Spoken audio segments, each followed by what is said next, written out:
We have fought hard for the truth, and the world now knows what we have known all along, that Jared truly was an innocent victim. That's Kirsten Bridegan, widow of Jared Bridegan of St. Johns County, who was gunned down in cold blood in February of last year, speaking about the arrest in her husband's murder. Jacksonville Beach police have arrested Mario Fernandez Saldana in connection with the murder. Saldana is the husband of Jared Bridegan's ex-wife. We know there's still a long way to go before all those responsible are truly held accountable.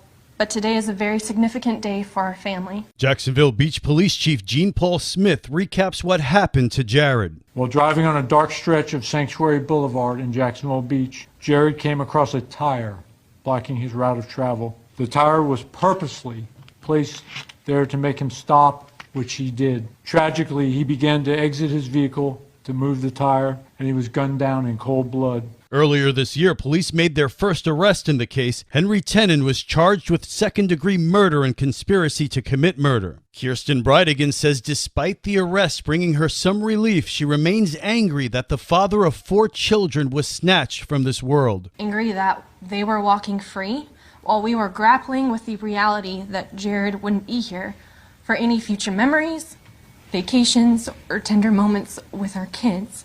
Angry that our youngest, who was 6 months at the time of his death, will have no memories of her father. Angry there will be no new memories for Liam, Abby, Bexley, London, or anyone who knew and loved Jared. Jared Bridegan was 33 years old. This local news is a service of your hometown Toyota dealer, Beaver Toyota US 1 St. Augustine, here to wow you. Here to make sure that this doesn't happen to another kid in this county. We cannot allow this to happen. It's our due diligence to do better. The father of a child who was brutally attacked in a St. Johns County classroom speaks out, demanding change. Mark Alvello's son was violently attacked at Switzerland Point Middle School earlier this month. This violent individual who premeditated and waited during class planned out his assault on my son during class, put a chain around his hand, and while my son had his back turned to him during computer class, began to hit him in the face, breaking his nose. Continued to stomp him on his head while he was down. Concussion? Yes, he has one. I have to deal with plastic surgeries. I have to deal with social media. I have to deal with possible suicidal thoughts now. Alvello is calling for the student who attacked his child to be expelled. We cannot allow this student to go 60 days in gains.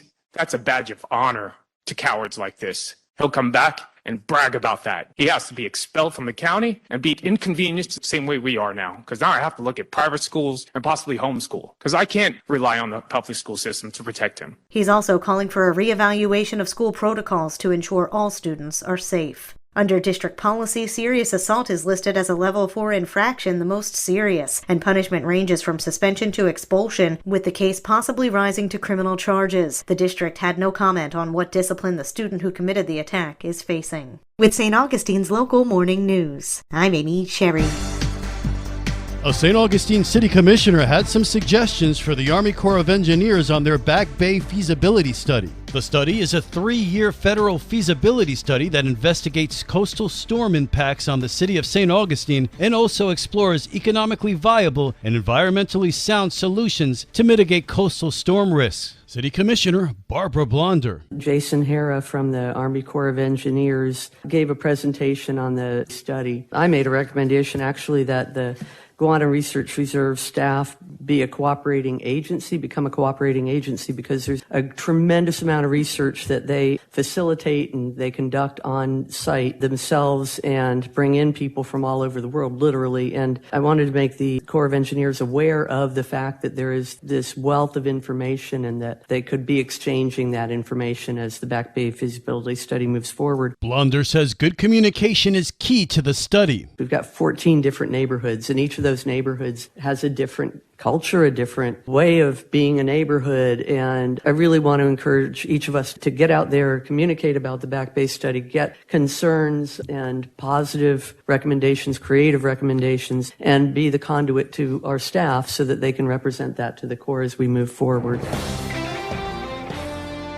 The weekend is here and there's plenty of family fun to be had in St. Johns County. This is Stacy with Fun for Augie Kids. The St. John's Library is hosting their Friday afternoon Kids Craft event. This event is open to children aged 2 to 8 years old and focuses on teaching scissor, glue, and coloring skills. Join the St. John's Parks and Recreation for their Movies in the Park event, featuring Pirates of the Caribbean, Curse of the Black Pearl. There will be snacks and drinks available for purchase from vendors on site, and be sure to bring a blanket or chair and enjoy the movie. Bring your mini DIYer into Lowe's for this monthly workshop. At this free event, your child will be making their very own cardinal garden ornament. The Festival of Chariots is this weekend. There will be singing and dancing through downtown St. Augustine, followed by beautiful Indian culture dance performances. For more on these events and others, please visit us on our website at fun4augiekids.com. Have a great weekend.